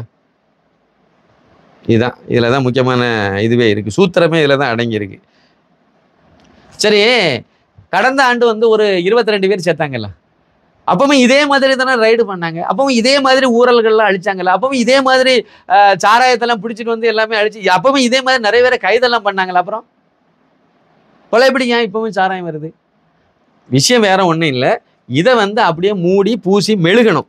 அதுக்கு வந்து என்ன பண்ணலான்னு பார்க்கும்போது மெத்தனால்னு ஒரு ஃபேக்டரி உள்ள கிடச்சி போச்சு. உடனே மெத்தனால அந்த வசந்தம் ஹோட்டலுக்கு ரெஸ்டாரண்ட்டுக்கு பின்னாடி உள்ள குடோனுக்கு போகாமல் இந்த பக்கமாக திருப்பி ஆந்திராவிலேருந்து வந்துச்சு. அது உளுந்தூர்பேட்டை பக்கத்தில் உள்ள ஒரு கம்பெனிக்கு, அவன் கம்பெனியில் அவன் தொழில் நடத்துக்கு வாங்கியிருக்கான். இதெல்லாம் சிபிசிஐடி விசாரணை நடத்திச்சாமா அப்படின்னு சொல்கிறாங்க. ஆனால் இந்த கல்வராயன் மலையில் மட்டும் அங்கே போய் விசாரணைக்கே போக மாட்டேங்கிறாங்க. கல்வராயன் மலையில் அடிமாலத்தில் உள்ள கிராமங்களில் போய் விசாரணைக்கே போக மாட்டேங்கிறாங்க. கல்வராயன் மலையில் உள்ள கிராமங்களில் அங்கே ஒரு 80 கிராமங்களுக்கு மேலே இருக்குது. அந்த கிராமத்தில் போய் உண்மையிலே இங்கே சாராயம் வடிக்கிறாங்களா, அது யாருக்கு ஏற்பாட்டில் இதெல்லாம் வடிக்கிறாங்க, இதுக்கெல்லாம் முதலாளி யார், பெரிய முதலாளி யார், இதெல்லாம் அங்கே போய் விசாரிச்சாருன்னு சொல்லுவாங்க. அப்போ அந்த பக்கமே போக மாட்டாங்களாம், இனிமேல் போக மாட்டாங்க. இனிமேல் போக மாட்டாங்க. அது இவங்க அங்கே போகக்கூடாதுங்கிறதுனால தான் அங்கே ஒரு நேரத்திலேருந்து அங்கே வந்து ஊழல்களை அழித்தோம். ஊழல் ரைட், இன்னும் ஊழலை அழிக்கலை. கல்வராயன் மலையில் ஊழல் அழித்ததாக எந்த தகவலும் இல்லை. கல்வராயன் மலையிலேருந்து ஒரு குஞ்சியை கைது பண்ணதா இது வரைக்கும் எந்த தகவலும் இல்லை. அதாவது அந்த மலைக்கு வந்து போனாங்க, 4-5 போலீஸ்காரங்க போனாங்கன்னு சொல்லி ஒரு ஃபோட்டோ எடுத்து அனுப்பிவிட்டாங்க, முடிஞ்சு போச்சு, வேலை ஓவர். இவ்வளோதாங்க நடக்குது. பல கிராமங்களில் கள்ளச்சாராயம் மட்டுமே விற்கிறாங்க அப்படின்னு அது அரசாங்க இதில் அதிகாரி தரப்பில், போலீஸ் அதிகாரி தரப்பில் ஒரு காரணம் சொல்லியிருக்காங்க. கேலிக்குத்தான காரணமாக இருந்துச்சு. அதாவது எப்படின்னாக்கி, எங்கெல்லாம் டாஸ்மாக் இல்லையோ அங்கெல்லாம் கள்ளச்சாராயம் விற்கப்படுகிறது. ஆமாம், உண்மை தானே. எடுத்தவாய் நத்தம் கிராமத்தில் அப்படி தானே, டாஸ்மார்க் இல்லை, நல்ல கள்ளச்சாராயம் விற்கி. புண்ணாக்கு மாடவங்களா, கள்ளச்சாராயம் விற்கிறதுக்கு தானேங்க அங்கே இருந்து டாஸ்மார்க்கே போடாமல் இருக்காங்க. கள்ளச்சாராயம் இங்கே விற்கணும், டாஸ்மார்க் இருந்தால் அந்த இது பாதிக்கப்படும். கள்ளச்சாராய வியாபாரம் பாதிக்கப்படக்கூடாது என்பதற்காக டாஸ்மாகே கடையை கொண்டு வரக்கூடாதுன்னு சொல்லி ஒரு எம்எல்ஏ நின்று அதை தடுத்து வரவிடாம வச்சிருக்காரு அப்படின்னா என்ன ஆட்சி நடக்குதுங்க? அதாவது கவர்னர் வந்து இது சம்பந்தமா நீங்க மற்றவங்க நடவடிக்கை முதலமைச்சர் எடுக்க மாட்டாருன்னு எல்லாத்துக்கும் தெரியும். இவங்க வந்து அதை கட்சிக்காரனை காப்பாற்றணும்னு நினைக்கிறவங்க எந்த வகையிலையும் வந்து எதையும் செய்ய மாட்டாங்கல்ல. அதை எப்படி ஏவா வேலுவை காட்டி கொடுக்க வச்சு செய்வார் இவர். இல்லைன்னா வந்து உதயசூரியனை வந்து இவர் காட்டி கொடுக்க போறாரா? இவர் தான் குற்றவாளின்னு தெரியும். தெரிஞ்சிருந்து காப்பாத்துக்கு தானே இந்த நாடகத்தை நடத்திட்டு இருக்காங்க. வசந்தம் கார்த்திகேயன் தான் வந்து குற்றவாளியில் நம்பர் 1 அக்யூஸ்ட்னு தெரியும். பிடிக்க போறாங்க. அதனால நம்பர் 1 அக்யூஸ்ட்னு சொல்ல முடியாது. நம்பர் 2 வேணா அவ்வளோ சொல்லலாம். நம்பர் 1ன்னா ஏவா வேலு தான் சொல்லணும். சரி, எப்படியோ இந்த மும்மூர்த்திகள் தான் ரொம்ப முக்கியமான ஆளாக இருக்காங்க. மற்ற அந்த மஸ்தான் அப்புறம் வந்து பொன்முடியெல்லாம் அதுக்கு அடுத்த கேட்டகரியில் தான் இவங்களுக்கு என்னுடைய இதுபடி அப்படி தான் வருது. அது இப்படியெல்லாம் இருக்காங்க. அதுக்கு பிறகு தான் அந்த அதாவது கண்ணுக்குட்டி மற்ற குட்டியெல்லாம் அதுக்கு பிறகு தான் வருது. அப்போ இது இவ்வளோ பேரையும் காப்பாற்றுறதுக்கு தானே போராடுறாரு முதலமைச்சர். யாருக்கான முதலமைச்சர் இவர்? மக்களுக்கான முதலமைச்சரா? இல்லை. அப்போ ஒரு மக்களுக்கான கவர்னர் ஒருத்தர் இங்கே இருக்கார். இப்போ அவருடைய கடமையை ஆற்றணுங்கிறதுல உறுதியாக இருக்கிறதுனால அவர் வந்து இதில் உண்மைத்தன்மை என்னங்கிறத கண்டுபிடிச்சி தமிழகம் முழுக்க எங்கெங்கெல்லாம் இந்த மாதிரி கள்ளச்சாராயம் நடக்கு, அதில் வந்து அது குறிப்பாக கள்ளக்குறிச்சியில் கல்வராயன் மலையில் கள்ளச்சாராயம் வடிக்கிறது யாரு, அதில் எந்த 2 அமைச்சர் எம்எல்ஏக்களுடைய பங்களிப்பில் இருக்குது, இவங்களுக்கு இவங்க 2 எம்எல்ஏனுடைய பயோடேட்டா என்னது, இவங்க பின்புலம் என்னது, இவங்க எந்த அளவில் இருந்து வளர்ந்து வந்தாங்க, எப்படி வந்தாங்க, எப்படி எம்எல்ஏ ஆனாங்க, மக்கள் மத்தியில் இவங்க எப்படிப்பட்ட ரவுடிகளாக வளம் வந்துட்டு இருக்காங்க, இதுக்கு முன்னாடி எங்கள் வேலை பார்த்த மோகன்ராஜ் மாதிரியான நேர்மையான அதிகாரிகள் எல்லாம் வேலையை விட்டு அவர் தானாகவே முன் வந்து அவங்க விஆர்எஸ் கொடுத்துட்டு போறதுக்கு என்ன காரணம், இது மாதிரியான பல அதிகாரிகள் போலீஸ் அதிகாரிகள் அங்கிருந்து இடமாற்றம் செய்யப்பட்டதுக்கு என்ன காரணம், அது அவ்வளவும் இந்த ரவுடி கும்பலுடைய காரணம் தான். அது அவ்வளவுக்குமே இந்த உதயசூரியன் அப்புறம் வந்து வசந்தம் கார்த்திகேயன் தான் காரணம். இது அவ்வளவு உண்மையும் கண்டுபிடிச்சு இது அவ்வளவு ரிப்போர்ட்டை சேகரித்து இது மாதிரி தமிழ்நாடு முழுக்க எந்த திமுக மாவட்ட செயலாளர்கள், திமுக எம்எல்ஏக்கள், திமுக எம்பிக்கள், திமுக அமைச்சர்கள் இவங்க எல்லாம் எந்தெந்த இடங்கள்லாம் அந்த கள்ளச்சாராயம் மாதிரியான விஷயங்கள்ல மறைமுகமாகவோ நேரடியாகவோ ஈடுபட்டு இருக்காங்கிற அறிக்கையெல்லாம் அவர் தயாரிச்சிட்டாரு. அது கூடவே அவர் என்ன பண்ணிட்டாருன்னா திமுகவினர் நடத்தும் சாராய ஆலைகள், கனிமொழி இந்த தருமபத்தினி நடத்தக்கூடிய சாராய ஆலை இருக்கு பார்த்தீங்களா, அந்த ஆலை அதாவது திரு ஆரூரான் சர்க்கரை ஆலையை வாங்கி அதை சாராய ஆலையை மாற்றி தஞ்சை மாவட்டத்தில் திரு ஆரூரான் சர்க்கரை ஆலையை வாங்கி அப்படியே கனிமொழி சாராய ஆலையை மாற்றிருக்கு டிஆர் பால் கூட சேர்ந்து கூட்டுக்களவாணிகள் இந்த விஷயத்தில். இப்போ இதை மாதிரி இவங்க வந்து தமிழ்நாடு முழுக்க எத்தனை பேருக்கு கையில் சாராய ஆலைகள் இருக்குது, அது எந்தெந்த அரசியல் தலைவர்கள் கையில் இருக்குது, யார் யாரெல்லாம் பின்புலமாக இருக்காங்க, எவ்வளவு வருஷங்களாக இதெல்லாம் நடந்துக்கிட்டு இருக்குது, இது மூலமாக மக்களுக்கு எப்படிப்பட்ட பாதிப்பெல்லாம் நடந்துகிட்டு இருக்கு, எல்லா கதையும் வரலாறு புவியியல் எல்லாத்தையும் அலசி ஆராய்ஞ்சு அவரை வந்து ஒரு அறிக்கையை வந்து அனுப்பியிருக்காரு உள்துறை அமைச்சர் திரு அமித்ஷா அவர்களுக்கு. இது ஒரு விஷயம். அதே மாதிரி இன்னொரு அறிக்கையை வந்து திரு அண்ணாமலை ஐபிஎஸ் வந்து அவரும் வந்து ஒரு அறிக்கை இது சம்பந்தப்பட்ட கிடைத்த தகவல்கள் அனைத்தும் அவர் வெளியே சொன்ன விஷயங்கள் கம்மி, சொல்லாமல் அவர் சேகரித்த தகவல்கள் அவ்வளோ. இப்போ நான் சொன்னதில் நிறைய விஷயங்கள்லாம் அவர் உள்ளடக்கி தான் அந்த அறிக்கை தயாரித்து அந்த கடிதம் அனுப்பப்பட்டதாக சொல்கிறாங்க. அதனால் இது முழுமையாக ஒரு சிபிஐ விசாரணை நடத்தினா தான் இதில் தீர்வு கிடைக்கும். அப்போ தான் இது நிரந்தரமாக ஒழிக்க முடியும். அப்படி சிபிஐ விசாரணை நடத்தாமல் இருந்தால் இந்த நாடகம் இன்னும் 2 நாள் போட்டுட்டு இருப்பாங்க, அதுக்கப்புறம் அப்படியே இழுத்து மூடிட்டு போயிடுவாங்க. அதுக்கு பிறகு பழையபடி அடுத்த வருஷம் இதே மாதிரியான சூழலை தான் நடக்கும். ஏன்னா வடிப்பு சாராயத்தை குடித்தாலே முன்னாடியெல்லாம் செத்துருங்க. 2009 கூட திமுக பேரில் செத்தாங்க வடிப்பு சாராயத்தை. அதனால தான் இவங்க வந்து உருட்டுறாங்க. அதாவது கள்ளச்சாராயம்னு சொல்ல மாட்டாங்களா, விசச்சாராயம்னு சொல்லி. எதுக்கு விசச்சாராயம்? What is the different between கள்ளச்சாராயம் அண்ட் விசச்சாராயம்? என்ன வித்தியாசம் இருக்கு அதில்? ஏன் நீங்கள் வந்து விசச்சாராயம்னு உருட்டிட்டு கிடக்கணும்? எதுக்கு எல்லா பத்திரிகையிலும் விசச்சாராயம்னு எழுத வற்புறுத்தணும்? எதுக்கு எல்லா தொலைக்காட்சி ஊடகங்களையும் நீங்கள் விசச்சாராயம்னு தான் நீங்கள் எழுதணும்? அது ஏன் நீங்கள் ஏன் கட்டளை போடுறீங்க? நீங்கள் எதுக்கு அதில் வரீங்க? என்ன அப்படின்னா விஷச்சாராயம்ங்கிறது இவன் வந்து கலைக்கு என்னத்தையோ கொடுத்தான், அதனால அந்த ஏரியாவில் ஒருத்தன் வாங்கிட்டு வந்தான், அந்த கண்ணுக்குட்டியோடு அது நின்று போயிடும். பையில க்ளோஸ் பண்ணுறதுக்கு விஷச்சாராயம்னு சொன்னால் அது வந்து ஓகே ஆயிரும். ஆனால் கள்ளச்சாராயம்னு சொன்னால் உனக்கு வடித்தது யாருன்னு சொல்லணும். நீ எங்கேருந்து வந்துச்சுன்னு நீ கணக்கு சொல்லணும். அப்போ நீ வந்து வசந்தம் கார்த்திகேயன்ட்டு எனக்கு வந்துச்சுன்னு சொல்லணும். அவர் தான் இந்த கருணாபுரம் இதில் சப்ளையர் வந்து அவரை தான் இருந்திருக்காரு. எனக்கு கிடைச்ச தகவல் அவருடைய சப்ளை தான். அவர் மூலமாக தான் அது அங்கே கருணாபுரத்துக்கு வந்திருக்கு. அதில் உள்ள சாவுக்கு இப்போ கருணாபுரத்து சாவுக்கு வந்து நேரடியாக பக்கத்தில் அண்மையில் இருக்கக்கூடிய ஆள் வசந்தம் கார்த்திகேயன் தான். ஏன்னா அவருடைய சரக்கு தான் அங்கே போய் வியாபாரம் ஆயிருக்கு. அப்போ வந்து இதை வந்து யூரி லெவல்லையே மடைமாற்றம் பண்ணணும்னா இது மெத்தனாலாங்கும். அது மெத்தனாலை குடிச்சு தான் யூரியா தான் கலந்து வித்துட்டாரு. அப்படின்னா 40 வருஷமா வித்துட்டு கிடக்காரான் அந்த ஆளு. 40 வருஷமா சாராயம் வித்துட்டு இருக்காரு. வருஷ கணக்காக வித்துட்டு இருக்காரு. இப்போ கூட எலெக்ஷன் நேரத்தில் வித்துட்டு இருக்காரு. எலெக்ஷன் முடிஞ்ச பிறகு வித்துட்டு இருக்காரு. இவர் வந்து இவர்கிட்ட சாராயம் சரக்கு வாங்காம இன்னொரு இடத்துல வாங்கி இல்லை இவரே வடிக்கிறாருன்னா அதை ஒத்துக்குவார முத? வசந்தம் கார்த்திகேயன் ஒத்துக்குவாரா? அதாவது கண்ணுக்குட்டி வந்து நீனே வடிச்சு நீனே வித்துக்கன்னு சொல்லிட்டு அவர் என்ன இழிச்சவனா? அது ஊரில் உள்ள சொத்தெல்லாம் ஆட்டை போட்டுட்டு கிடக்குதான். அது எப்படி விட்டு கொடுக்கும்? வாய்ப்பே கிடையாது. அவர் வடித்து இவருக்கு கொடுத்தது வடித்ததில் மேலேருந்து மலையிலேருந்து இல்லை அடிவாரத்தில் வடிக்கிற இடத்துலேருந்து வர்றதுக்கு தாமதமானனால பற்றாக்குறை ஏற்பட்டதுனால அதை சரி கட்டுறதுக்கு இவங்க செய்த ஒரு இதில் அது அந்த கலவை மிஸ் ஆகி போய் ஏடக்கூடமாக கலவை சரியான கலவையில் இவங்க பண்ணாததுனால போதை நல்லா வரணுங்கிறதுனால அதிகமாக தண்ணியை கம்மியாக பண்ணி மெத்தனால அதிகமாக ஊற்றுனாங்களா என்ன கதை நமக்கு அந்த சமாச்சாரம் தெரியல. என்னத்தையும் ஒன்று தப்பு பண்ணிட்டாங்க, இல்லை வேற என்னத்தையும் கலந்தாங்களா அது நமக்கு தெரியல. அது மொத்தத்தில் இழுத்து மூடிட்டு இவ்வளோ பேர் செத்து போயிருக்காங்க. இதுதான் உண்மையான விஷயம். அதனால் இந்த விஷயத்தை பொறுத்த வரைக்கும் அமித்ஷா வந்து எதற்கு வெயிட் பண்ணிட்டு இருக்காரு அப்படிங்கிற மாதிரி ஒரு விஷயத்த என்ன சொல்கிறாங்க அப்படின்னு பார்த்தீங்க அப்படின்னா, சென்னை ஹைகோர்ட்டில் இது சம்மந்தமாக அதிமுக தரப்புலேருந்து ஒரு வழக்கு சிபிஐ விசாரணை வேண்டும்னு சொல்லி ஒன்று போட்டிருக்காங்க. அந்த வழக்கு தீர்ப்பு வரட்டும்னு சொல்லிட்டு அவங்க அதுலேருந்து என்ன உத்தரவு போடுறாங்க கோர்ட்டுங்கிறத கொஞ்சம் பொறுமையாக பார்த்துட்டு அதுக்கப்புறம் அடுத்த கட்டமாக மத்திய அரசு சார்பில் எடுக்கலாம் நடவடிக்கைங்கிற மாதிரி ஒரு கருத்து ஒன்று சொல்கிறாங்க. இன்னும் சில இங்கே உள்ள அறிவுஜீவிகள்ங்கிற பேரில் இருக்கக்கூடிய சில பேர் வந்து அது எப்படி சிபிஐ விசாரணை நடத்தணும்னு அது அமித்ஷா நினச்சா எப்படி நடத்த முடியும்? இங்கே உள்ள மாநில முதலமைச்சர் தானே அதுக்கு பரிந்துரை பண்ணணும் அப்படின்னு சொல்லிட்டு இருக்காங்க அறிவியலிகள் இவங்கெல்லாம். ஏன்னு கேட்டிங்கன்னா இப்போ வந்து டெல்லி முதலமைச்சர் உள்ளே கிடக்கிறார்ல, அதுவும் ஒரு மதுபான வழக்கு தான். மதுபான கொள்கை இல்லை வந்து ஊழல் கொள்ளையடித்த வழக்கு அது. அந்த வழக்கில் உள்ளே இருக்காரு. அந்த வழக்கு யார் போட்டது, யார் ரெக்கமெண்ட் பண்ணனா? கவர்னர், டெல்லி துணைநிலை ஆளுநர் வந்து அந்த வழக்கை வந்து பரிந்துரை பண்ணி சிபிஐ அமலாக்கத்துறை இதெல்லாம் விசாரணை நடத்தி அதன் மூலமாக கிடைச்ச தகவல் அடிப்படையில் தான் பிடிச்சி உள்ளே போட்டு வச்சுருக்காங்க. அதே மாதிரி வந்து இங்கே இருக்கக்கூடிய கவர்னருக்கு மட்டும் எப்படி அது செல்லாதுன்னு எப்படி சொல்ல முடியும்? வசந்த் ராமன் ஒரு வீணா போன ஒருத்தர் வந்து இப்படி தான் பேசிகிட்டு இருக்கார். இந்த மாதிரி அது வந்து இங்கே உள்ள முதலமைச்சர் ரெக்கமெண்ட் பண்ணாமல் அதெல்லாம் பண்ண மாட்டாங்க. முதலமைச்சர் பரிந்துரை பண்ணினாலும் பண்ணுவாங்க, கவர்னர் பரிந்துரை பண்ணாலும் பண்ணுவாங்கங்கிறது தான் இது மூலமாக நாம் புரிஞ்சிக்க வேண்டியது. ஆனால் இந்த மாதிரிப்பட்ட அந்த ஓங்கோல் குடும்பத்தினுடைய கொத்தடிமைகள் இருக்காங்களா, கோபாலபுரம் கொத்தடிமைகள், இல்லை அண்ணா அறிவாலயத்தினுடைய கொத்தடிமைகள், அவங்க இப்படி தான் வாசிப்பாங்க. அதில் அதை பற்றி கவலைப்பட வேண்டியதில்லை. அநேகமாக இதுக்கு சிபிஐ விசாரணை வர்றதுக்கு வாய்ப்பு கொஞ்சம் நெருங்கி வர மாதிரி ஒரு சூழ்நிலை உருவாகிட்டு இருக்கு. அடுத்தடுத்த நாட்களில் ஒரு அற்புதமான முடிவுகள் நடக்கும்னு நான் நினைக்கிறேன், நம்புகிறேன். நன்றி, வணக்கம்.